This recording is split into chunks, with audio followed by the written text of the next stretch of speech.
संगत जी, सभी संगत को जय गुरु जी। गुरु जी महाराज के चरणों में प्रणाम, कोटि कोटि प्रणाम। संगत जी, गुरु जी महाराज की आज्ञा लेके आज का जो सत्संग आप सबके बीच में मैं शेयर करूंगी, उसको श्रद्धा भाव के साथ सुने, अंत तक सुने। अगर आपको सत्संग अच्छे लगते हैं तो अपने गुरु परिवार में शेयर करें, चैनल को सब्सक्राइब करें। जय गुरु जी।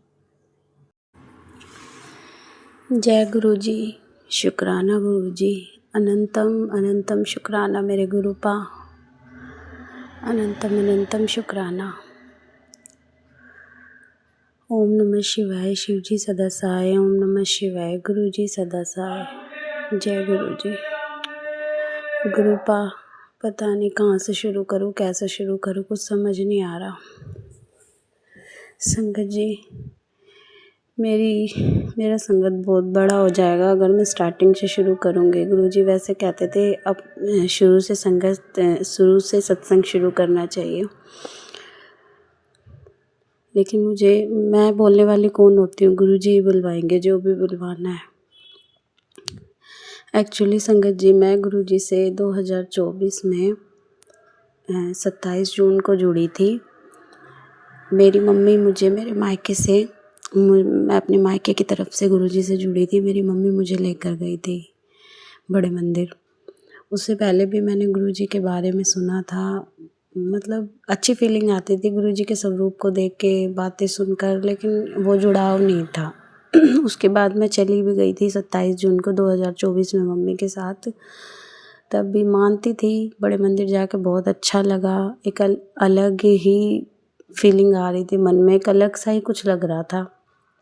बट सबसे पहला सत्संग तो मेरा यही था कि मैंने पहले शेयर भी किया हुआ है कि मैंने वहाँ जाके मन ही मन ये बोला था गुरुजी से दर्शन करके कि अगर आप में शक्ति है ना तो मेरे हस्बैंड के साथ, मेरी जोड़ी के साथ मुझे यहाँ बुलाना। तो गुरुजी ने ठीक 40 दिन के अंदर मेरे हस्बैंड के साथ मुझे बड़े मंदिर बुलाया। तो पहला तो सत्संग मेरा यही था जो मैं शेयर कर चुकी हूँ। और उसके बाद बहुत सत्संग हुए। इस 1.5 साल के अंदर बहुत कुछ हुआ है मेरी लाइफ में, बहुत कुछ हुआ है संगत जी। कहाँ से शुरू करूँ, कुछ समझ नहीं आता। गुरुजी आप ही बुलवाओगे, आप ही बताओगे मुझे क्या कहना है क्या नहीं कहना। छोटे छोटे सत्संग में बहुत सारे शेयर भी कर चुकी हूँ। बस मैं एक बात कहना चाहती हूँ संगत जी, गुरुजी जैसा कोई नहीं है। हम उनके प्यार के लायक ही नहीं हैं। उनका जो तरीका है, उनका जो कल्याण करने का तरीका है, जो प्यार है, वो बहुत ही अनमोल है, जिसका कोई मोल नहीं है। मुझे नहीं समझ आता मैं गुरुजी के लिए क्या कहूँ। मैं उनकी बहुत ही बेकार बेटी हूँ जो उनसे बहुत लड़ाई झगड़े करती हूँ। गुरुजी मुझे माफ़ कर देना, मुझे माफ़ कर देना, अपनी इस तुच्छ बेटी को माफ़ कर देना गुरुपा। मैं आपका शुक्राना करने के भी लायक नहीं हूँ गुरुपा।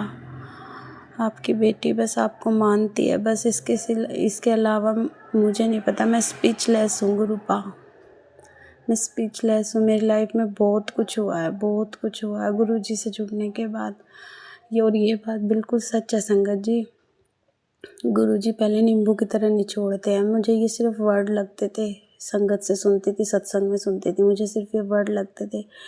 लेकिन इस 1.5 साल के दौरान बहुत चीज़ों से गुजरे। मुझे लगा था बस गुरुजी से जुड़ गए, बस अब ऐश ही ऐश है। मतलब सुना है कि ये कहते हैं ना कि गुरुजी गरीबों के पास जाते हैं और अमीरों के अपने पास बुलाते हैं, ये बड़े लोगों का गुरु है। मतलब ऐसी बातें सुनती थी, यहाँ सोचती थी। और जुड़ते ही कुछ ऐसा भी होने लगा था कि ऐसा लग रहा था कि हाँ बस अब सब कुछ मिल जाएगा, बस लाइफ बहुत ईजी हो जाएगी। लेकिन वहीं से हमारी कहानी स्टार्ट हुई है, वहीं से चैप्टर शुरू हुआ है। बहुत अप्स एंड डाउन आए संगत जी लाइफ में मेरी, बहुत अब से। कुछ लोग चले गए, कुछ आ गए। रोने से कुछ नहीं होगा, बहुत आंसू आए हैं मैंने। बस हर पल मेरे गुरुजी ने मेरा हाथ पकड़ा है और अभी भी वो मेरे पास है, मेरे साथ है। मैं अपने गुरुजी की जितनी बड़ाई करूँगी ना उतनी ही कम है। मैं गुरुजी के सामने स्पीचलेस हूँ संगत जी, बस स्पीचलेस हूँ मैं। मेरे गुरुजी ने अभी मैं तो लास्ट वीक का सत्संग बताती हूँ आपको संगत जी। मेरी 3 साल से मैंने एक ड्रॉ डाला हुआ था ज्वेलर के पास, तो 3 साल से मेरे वो 1 साल का था, तो मैंने वो पूरी पेमेंट भर दी। उसके बाद मेरे पैसे भी कुछ अटके हुए थे उस ज्वेलर के पास। तो 3 साल से मतलब कुछ हो ही नहीं पा रहा था, ना तो वो मेरी कोई ज्वेलरी बना के दे रहा था, मतलब ऐसे ही मुझे टाल रहा था 3 साल से। और मैं भी इतना उसको परेशान नहीं कर रही थी कि बना के दो, मतलब मेरा भी ये नॉर्मली है, मैं उसको कुछ बोल ही नहीं रही थी, बोल भी रही थी बट वो कर नहीं रहा था काम मेरा। तो संगत जी सैटरडे को क्या होता है, 18 अप्रैल को मैं अपने मायके गई हुई थी। मैंने वहीं पे ड्रॉ डाला हुआ था, तो मैंने ये बोला मुझे गुरुजी बस आज आर्य पार करा दो। तो संगत जी आप बिलीव करेंगे, मैं उस ज्वेलर के पास जाती हूँ, कभी कोई भी ज्वेलर जिसके पास हम ड्रॉ डालते हैं वो पैसे नहीं देता, वो उसके बदले ज्वेलरी ही देता है। उसने मुझे खुद से बोला आप अपने पैसे, अपना मेरा अमाउंट थोड़ा बड़ा था, आप अपने पैसे लेके चले जाओ। संगत जी आपके लिए ये बात नॉर्मली लग रही होगी, लेकिन मेरे लिए मेरे गुरुजी ने किया है, सिर्फ़ और सिर्फ मेरे गुरुजी ने किया है, और मेरे लिए सब कुछ वही करते हैं। मुझे माफ़ कर देना, सभी से हाथ जोड़ के विनती करती हूँ मैं, लेकिन मेरे गुरुजी पे इतना अटूट विश्वास है, मुझे बस यही लगता नहीं है मेरे गुरुजी मेरे लिए सब कुछ करते हैं और वो हमेशा मेरे साथ है। सॉरी गुरुपा, मैं आपसे बहुत लड़ती हूँ, मैं थक जाती हूँ, मैं हार जाती हूँ कई बार, लेकिन फिर भी आपने मेरा हाथ पकड़ा हुआ है, आप हर पल साथ हो। संगत जी गुरुजी से जुड़ने के बाद बहुत सारे अप्स एंड डाउन हुए हैं। एक्चुअली मुझे 2 बेटियां हैं। मैंने गुरुजी से जुड़ने के बाद ना, मतलब मेरे मन में था कि मुझे एक बेटा हो जाए, तो गुरुजी से जुड़ने के बाद मैंने बेबी कंसीव किया। मैं सोच रही थी अब मैं गुरुजी से जुड़ गई हूँ, मैं अपने दिल की बातें बता रही हूँ संगत जी, तो अब मुझे बेटा हो जाएगा। तो क्या होता है संगत जी, मैं कंसीव 2-3 महीने तक मैं गुरुजी से जून में जुड़ी थी, गुरुजी के बर्थडे से कुछ दिन पहले, 10 दिन पहले। तो मैंने 2-3 बार ट्राई किया, मुझे कंसीव नहीं हुआ। तो मुझे 2024 में दिसंबर में जाके कंसीव होता है। उसके बाद लाइफ चलती रहती है। मैं जॉइंट फैमिली में रहती हूँ, बहुत मतलब फैमिली सबसे पहले तो गुरुजी ने कहते हैं ना, गुरुजी अपनों को ही दूर करते हैं ताकि हमें सबके असली चेहरे नज़र आए। मुझे सबका पता चला कौन कैसा है, मुझसे सब दूर हो गए। मैं जॉइंट फैमिली में रहती हूँ, जॉइंट फैमिली की बहू हूँ। तो क्या होता है, नवंबर में ऐसे ही घर में लड़ाई झगड़े हुए, मैं बिल्कुल अकेली रह गई, मैं रोती रहती थी। बहुत कुछ हुआ लाइफ में, सिर्फ गुरुजी थे मेरे साथ, गुरुजी से ही बताती थी मैं जो भी कुछ थी मेरे दिल की बातें। मेरे साथ मेरे अपनों ने, मेरे फैमिली वालों ने अजीब ही व्यवहार किया था, बहुत भी अलग बिहेव था उनका। तो मैं अकेली थी और मेरे को बेबी कंसीव हो गया था। तो मेरी वैसे तो मेरी चाची सास वगैरह ऊपर रहते हैं, मतलब जॉइंट फैमिली हमारी। मेरी खाली ससुर नहीं है, सास हैं, सास थी। तो क्या होता है संगत जी, मेरी जिठानी के पास चली जाती है वो भी।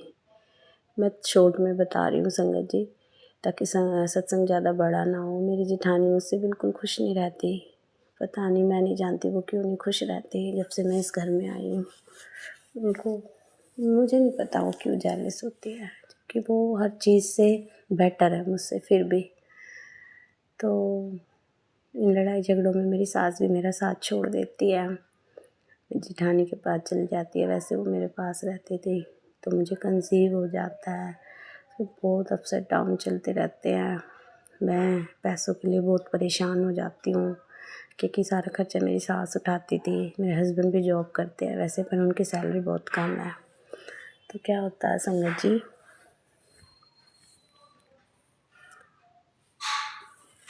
क्या होता है, मैं अपने हस्बैंड मेरे को बेबी गर्ल होती है, तो उसके बाद मैं बहुत टूट जाती हूँ। मेरे को 2 बेटियाँ पहले नॉर्मल हो चुकी है, और ये तीसरी बेटी मेरे को ऑपरेशन से होती है।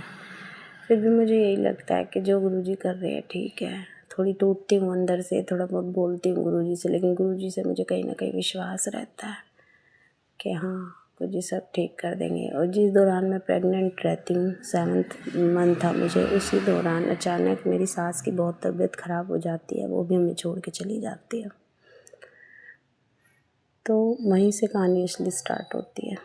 फिर मैं और परेशान, हर चीज़ से परेशान होती हूँ। लेकिन ये देखिए, मैं मतलब पैसों से परेशान होने के बावजूद भी कभी गुरुजी ने मुझ पे कोई कर्जा नहीं होने दिया संगत जी। उन्होंने मतलब बीच बीच में बहुत ऐसे सत्संग है जो मुझे याद भी नहीं है, उन्होंने ना जाने कहाँ कहाँ से मेरे लिए पैसों का अरेंजमेंट किया है। सब मेरे गुरुजी की महिमा है, सब। कोई माने ना माने, मेरा तो दिल जानता है मेरे गुरुजी ने मेरे लिए क्या क्या किया, और मैं इस चीज़ का उनसे दिल से शुक्राना हूँ।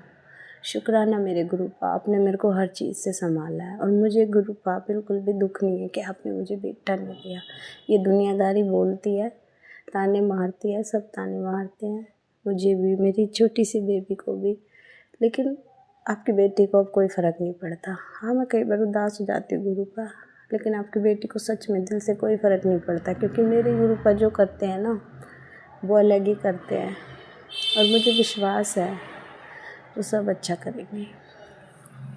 तो संगत जी क्या होता है, मम्मी भी छोड़ के चले जाते हैं, हम लोग बहुत परेशान होते हैं। फिर 9th मंथ लगते ही मुझे बेबी हो जाती है और फिर मैं घर आ जाती हूँ। वो टाइम भी मेरा बहुत अच्छे से निकल जाता है। अकेला होने के बाद भी गुरुजी ने मेरे को बहुत संभाला है, बहुत संभाला है। बहुत रोती हूँ, बहुत कोसती हूँ अपने आप को कि ये सब क्या हो रहा है, क्यों हो रहा है। कई बार ऐसा मन में आता है, गुरुजी से जुड़ने के बाद पहले लाइफ बहुत अच्छी थी, लेकिन गुरुजी ने एक एक चीज़ से ऐसे निकाला है ना, हर चीज़ का एहसास कराया है। मैं ये कहना चाहती हूँ संगत जी, गुरुजी ने खुद से जोड़ने के बाद ना, जो सुख दुख मेरी लाइफ में आए ना, उससे मुझे एक अलग शक्ति का एहसास हुआ है, गुरुजी के होने का एहसास हुआ है। दुख बहुत ज़रूरी है संगत जी, दुखों के बगैर हम असली सुख की पहचान नहीं कर पाते। हम गुरुजी के होने का एहसास नहीं कर पाते। जब तक हम अकेले नहीं पड़ेंगे तब तक हमें गुरुजी के होने का एहसास नहीं होगा। गुरुजी ने बहुत संभाला है, अब तक संभाल रहे हैं। और मुझे पैसों की इतनी ज़रूरत थी गुरुपा, आपने मुझे उस ज्वेलर से पैसे दिलवाए, मुझ पे कर्जा भी नहीं होने दिया। गुरुजी आप मुझे कर्ज से बचा रहे हो, उसका आपको लख लख शुक्राना। मैं गुरुजी आपका शुक्राना करके भी आपका क्या, मैं ऐसे एहसान भी नहीं कह सकती, क्योंकि हम आपके बच्चे हैं। जो आप कर रहे हो ना गुरुपा, मुझे बस माफ़ कर देना गुरुपा। मैं तो आपके आशीर्वाद के लायक भी नहीं हूँ, आपकी बेटी बनने के लायक भी नहीं हूँ। मैं बहुत ही बेकार लड़की हूँ, क्योंकि जब मैं आपको बोलती हूँ ना गुरुपा, बस मुझे माफ़ कर देना, अपनी बेटी को शक्ति देना। और गुरुपा आपका लख लख शुक्राना, आपने जो मुझे बटरफ्लाई के दर्शन दिए सैटरडे को और संडे को, बहुत सुंदर बटरफ्लाई के। और एक चीज़ और संगत जी, होली के बाद मेरे हाथ में ना कुकर गिर जाता है अंगूठे पे, तो अभी 1.5 महीने से मेरे थंब में वही प्रॉब्लम चल रही है। मतलब मेरे हाथ से काम ही नहीं हुआ था। इस दौरान भी गुरुजी ने ये टाइम भी बहुत अच्छे से निकाला है। अब मैं थोड़ा काम करने लगी हूँ, लेकिन पेन रहता है। गुरुपा जैसी आपकी मर्ज़ी, आप इसको ऐसे ही रखोगे या ठीक करोगे, जो करोगे आप ठीक करोगे। बस मैं तो ये कहती हूँ, अपने चरणों से मुझे लगाए रखना। मैं अपनी स्टोरी ठीक से बता नहीं पा रही हूँ गुरुपा, मुझे माफ़ कर देना, लेकिन बस मैं ये बताना चाहती हूँ मेरे गुरुपा बहुत अच्छे हैं और अपनी बेटी को कभी अकेला नहीं छोड़ते। गुरुपा आप जो करोगे, जैसा करोगे, ठीक करोगे, मुझे माफ़ कर देना गुरुपा। संगत जी, मेरे हस्बैंड बहुत ड्रिंक करते हैं, इस वजह से मैं परेशान होकर गुरुजी से लड़ जाती हूँ, कुछ ना कुछ गलत बोल जाती हूँ। गुरुजी मुझे इसके लिए माफ़ कर देना। मैं हर चीज़ के लिए रेडी होना चाहती हूँ गुरुपा, चाहे मुझे कोई लाइफ से ही छोड़ के चला जाए, चाहे मेरे हस्बैंड क्यों ना हो, मैं उन्हें कभी खोना नहीं चाहती। इस डर से मैं आपको बहुत कुछ बोल देती हूँ। Sorry गुरुपा, sorry. बहुत प्यार करती हूँ ना उनसे। इन बच्चियों की टेंशन होती है, मैं नहीं चाहती इनके सर से पाप का साया हटे। डर लगता है कोई बीमारी ना लग जाए ड्रिंक की वजह से। सॉरी गुरुपा, मुझे माफ़ कर देना।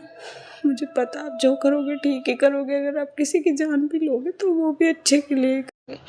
आपकी बेटी हर चीज़ के लिए रेडी रहेगी।